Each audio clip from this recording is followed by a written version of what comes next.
5 men were forcefully sucked into a 30-inch oil pipeline 55 feet beneath the sea in one of the worst Delta P hazards of our time. Everything inside you open, a rescue was going on. Nobody was making an attempt to rescue me. And it was all captured on a GoPro camera. But what the company that hired them did was absolutely heinous.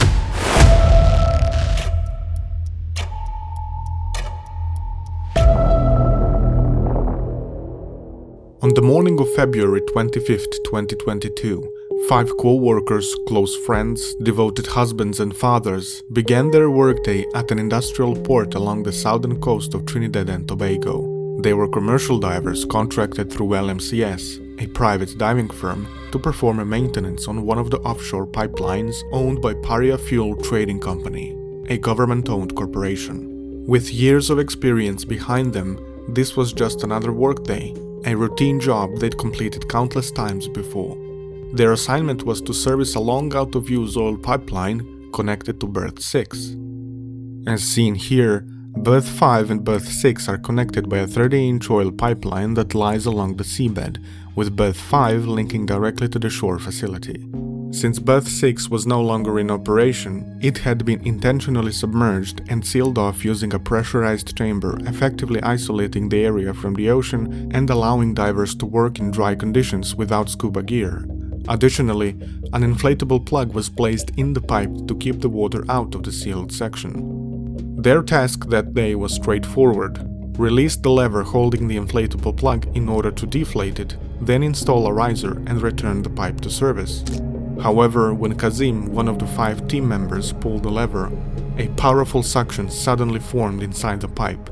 Before anyone could react, all 5 men were forcefully and uncontrollably sucked into a 30-inch oil pipeline, along with air, water, and equipment. As you can see from the GoPro footage, this is the exact moment the suction hits. In the blink of an eye, the screen goes black, offering a glimpse of just how quickly everything happened. What followed was the worst 90 seconds of their lives. They found themselves holding their breath while being tumbled by this unrestrained force through a pitch-black pipe. It happened so fast, you couldn't react. The only thing I remember able to do was cover my head, like in the fetal position. I didn't even remember actually getting pulled in the pipe. I just remember going hurled through the pipe at unbelievable speed. At this time, I couldn't hold my breath no longer much. When you're holding your breath for too long, after a while, your body, your lungs just fight to try to gas a breath. And when you're forcing your airways close, you see a noise.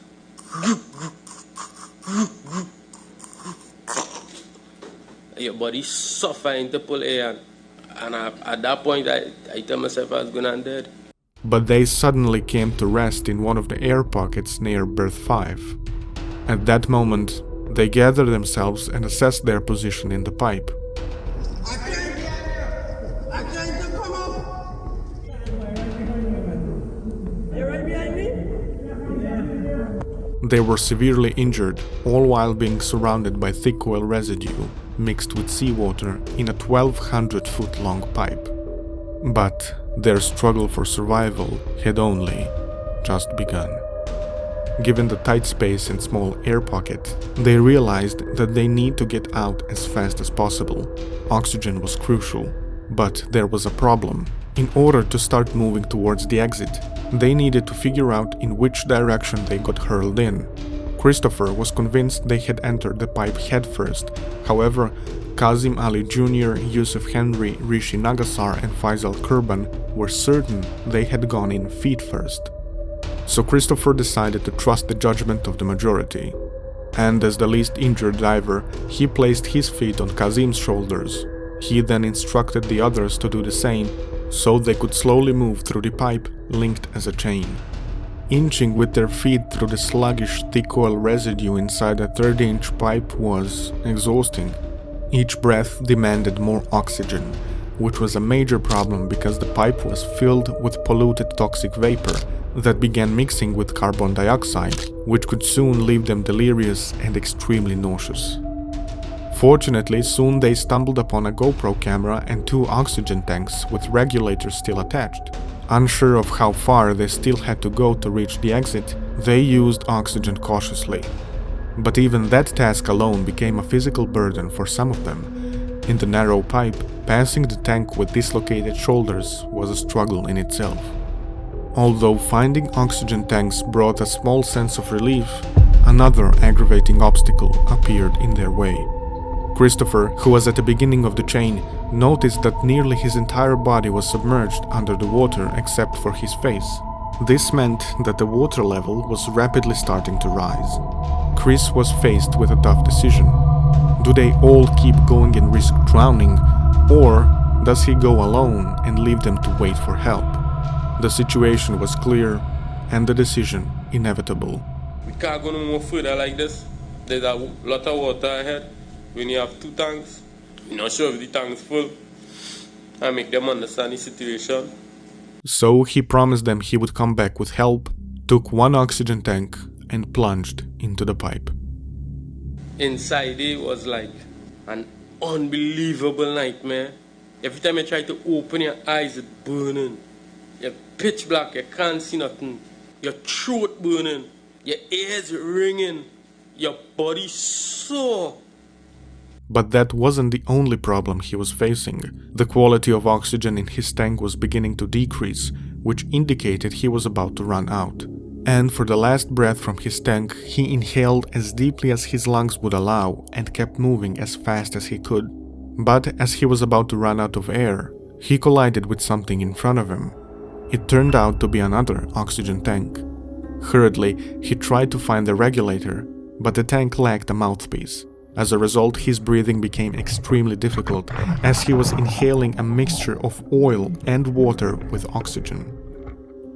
Not long after, he entered another air pocket, and at that moment, he heard someone calling his name. It turned out it was his friend Faisal, who had been following him the entire time. In desperation for survival, both men kept pushing forward, eventually finding another oxygen tank. However, Faisal's condition was much worse. With broken limbs, he desperately needed a break. He kept begging Chris to slow down, and hearing his friend's agony, Chris knew he couldn't stop. He reassured Faisal, grabbed an oxygen tank, and pressed on. Not long after, he stumbled upon a curve in the pipe, which led to a vertical section and eventually to the exit. When he reached the top and saw that it was berth 6, he felt a brief sense of relief, only to be replaced by confusion and disbelief that no one was there. I feel like if I could give up when I reach up there and I see nobody inside it. None of I would call them family was inside there waiting for me. When I see that, I wasn't sure if I was living still. Because it was so unbelievable to know this happened and nobody here to assist me, nobody. I didn't see nobody inside the pipe trying to rescue me. And with the added weight of everything he had already endured, from hours of physical strain, injuries, toxic air, to constant uncertainty, he had no strength left to pull himself out. So instead of wasting energy trying to climb out, he reached for a hanging chain and began striking the pipe in a steady rhythm, hoping that someone would hear. And ultimately, after what felt like hours, 2 divers arrived and pulled him out. Chris was greatly relieved. He knew that the nightmare was almost over and that his friends were going to be okay. Or at least, that's what he was hoping for.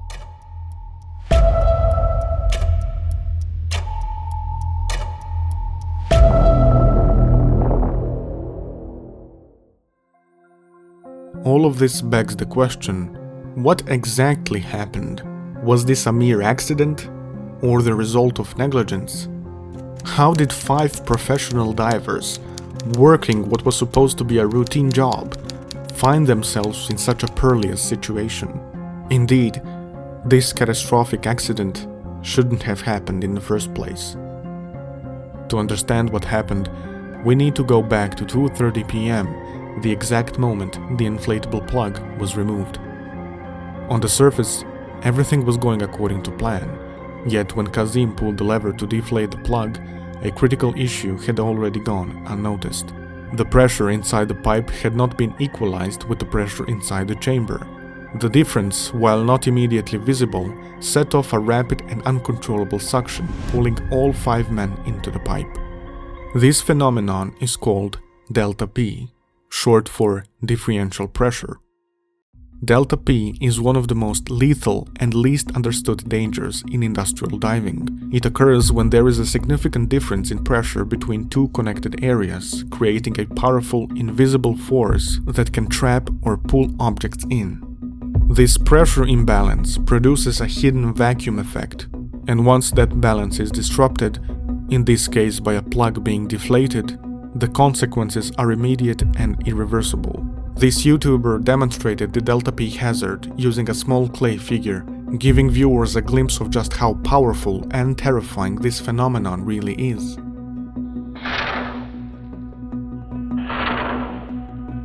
However, delta P is not random. It is both predictable and preventable. Preventing it simply requires regulating pressure before removing plugs, thoroughly inspecting pipelines, and ensuring that everyone involved is fully aware of the potential dangers. But these precautions take time, and they are often weighed against tight production deadlines, which can sometimes force the pipeline owners to prioritize speed over safety. Given that the pipeline had been dormant for nearly 4 years, restarting it had become a pressing priority, so delaying the process for another 2 weeks just to stabilize pressure? That would cost money, and more importantly, it would delay company's revenue. This is what the official report of the Commission of Inquiry says on page 119. LMCS produced no document showing that any form of differential pressure analysis had been carried out. The work proceeded on assumptions, not safety data. Did they ever tell you anything of a risk of you being sucked into the pipeline? No, they did not. So Paria and LMCS officials failed to inform the divers that the pressure hadn't been equalized, and they were well aware of this since they were the ones who had installed the inflatable plug just 2 weeks prior to the incident. Yet, they chose to remain silent, showing that this wasn't just an oversight, it was a decision. However, this would prove insignificant compared to what's about to unfold. Of the 5 divers who were pulled into the pipe, only Christopher Bodra made it out, and what happened to the other 4 divers is almost too harrowing to articulate. After Chris was rescued, 2 things happened that he still struggles to fully understand. The first was that he was rushed straight to the hospital, not to a decompression chamber.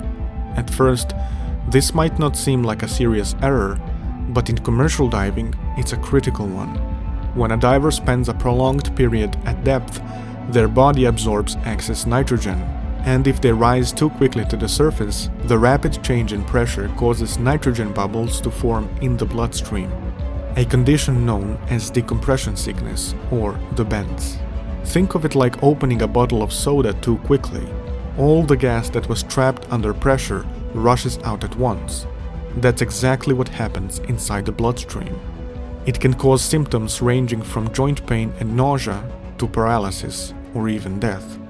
The purpose of the decompression chamber is to prevent this by gradually reintroducing pressure, allowing nitrogen to leave the body safely. If we go back to the bottle of soda analogy, it would be like opening it slowly, allowing the pressure to escape in a controlled manner. Yet Chris never received that treatment. I felt like nobody cared for me or my diving buddies. Nobody. But the second thing that happened was even more alarming. After being pulled out, Chris immediately told the crew that his teammates were still inside the pipe, alive, responsive, and positioned in an air pocket waiting for help. However, Paria officials didn't act right away. Instead, they made a very unusual request. Before deciding to take any action, they needed visual confirmation to determine whether the men were still alive and to prevent the possibility of another delta P hazard. Their plan was to send a crawler to inspect the pipe. But that decision alone cost them 8 critical hours as they waited for the crawler to arrive. During the waiting period, managers also requested that the entrance to the pipe be sealed off, completely locking the trapped divers inside and preventing anyone from attempting a rescue. We find this in the official document on page 217. Colin Piper asked Paria security to secure the incident area and to stop divers from entering the pipeline. The TTCG was requested to take control of the ongoing rescue operation to include preventing the LMCS divers from entering the pipeline. The trapped men had no idea what was happening on the surface. They waited, believing that help was on the way, while their oxygen levels were steadily depleting. By this point, it's clear that the Paria officials, along with the Coast Guard, failed to anticipate the resistance and outrage their decisions would spark. News of the incident had spread far beyond the site. Family members and fellow divers rushed to the area eager to help.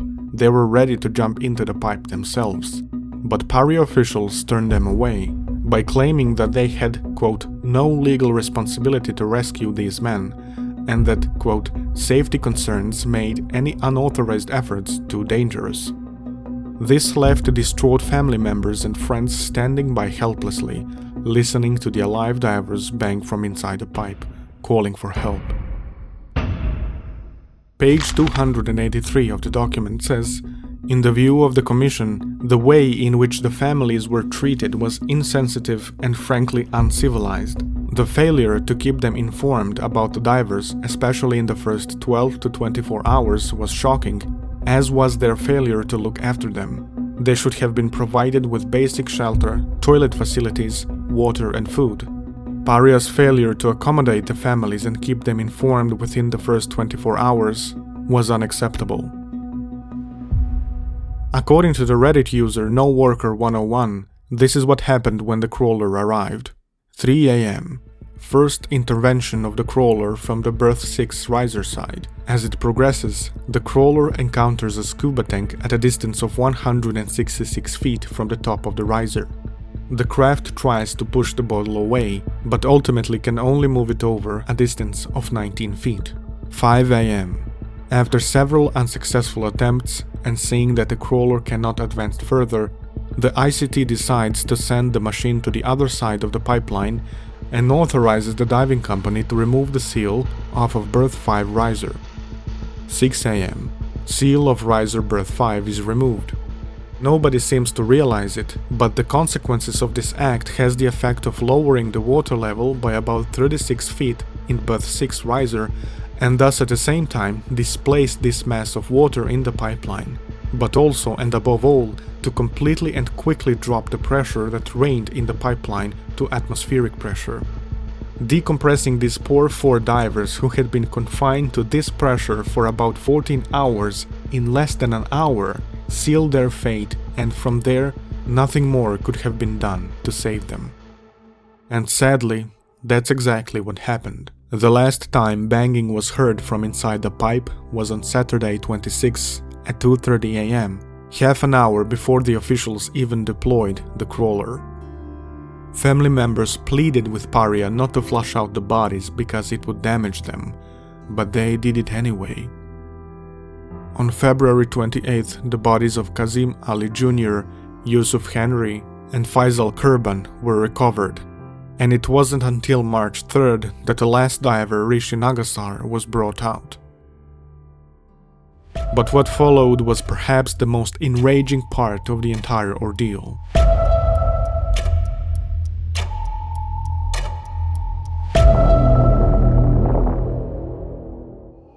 After a number of questionable decisions by officials, the incident quickly grew into a national controversy.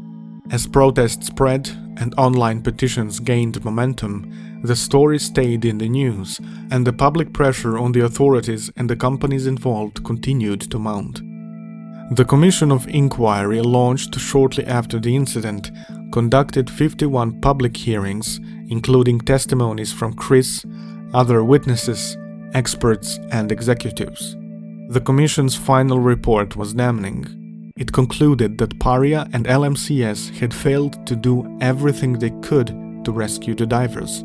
The companies made, quote, Little to no attempt to save the men, despite knowing there was a window of survival. The inquiry described this inaction as, quote, incomprehensible. 2 years later, in September 2024, 15 legal charges were filed against Paria, LMCS, and several key officials. They were ultimately accused of corporate manslaughter, as well as failing to assess risks, failing to implement emergency protocols, and failing to act. This case was supported by over $15 million worth of collected evidence. Yet despite these findings, all of the accused officials, including the general manager, operations director, and site supervisors, pleaded not guilty.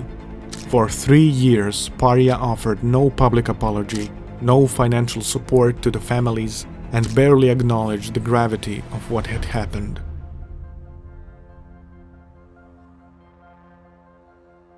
But recognizing the difficulty and the trauma and the tragic circumstances of these divers, and we're going to make ex gratia payments of $1 million to each of the families of the deceased divers and to Mr. Boodram.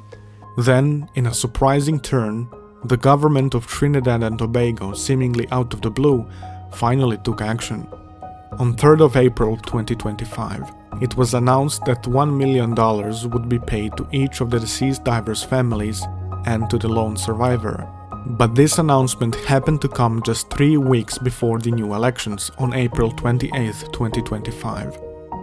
Yet despite the public statement, as of this recording and according to my research, not a single dollar has reached the grieving families.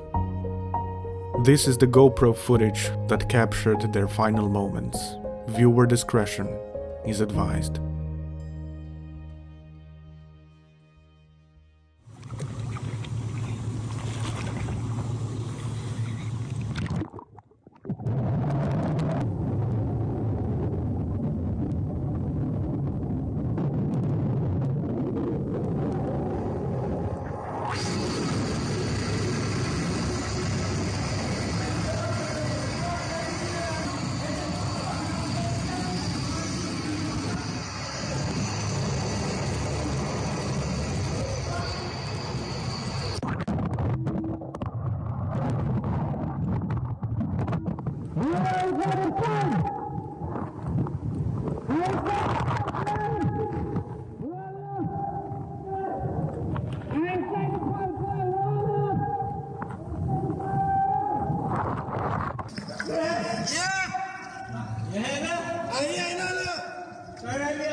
I'm trying to come up.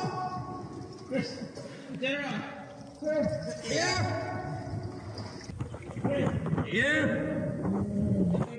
Right behind you, man. All right behind you? You're right behind me? Yeah. Huh? You don't know when to come up?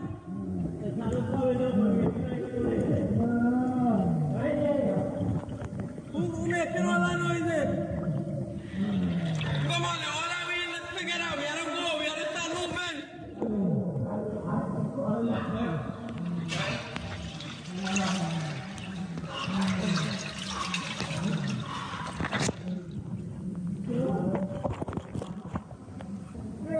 Yeah.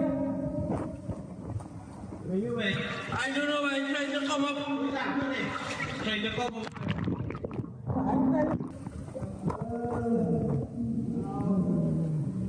But don't worry, all is good. All is good, I'm gonna get with you this. I'm trying to come out. Huh?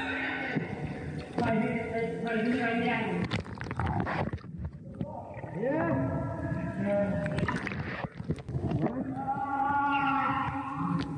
Who is that more than this? Yusuf? Oh, Yusuf? How long you have to walk before you meet Feisy? You and Feisy was together all the time? Right now we are Feisy together. Right now. Who else with you?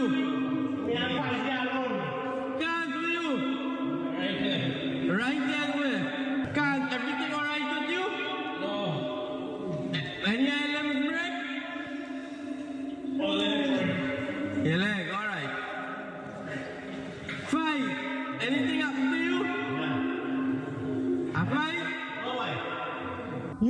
Anything happen to you? Yeah, boy. What happened? I can't break.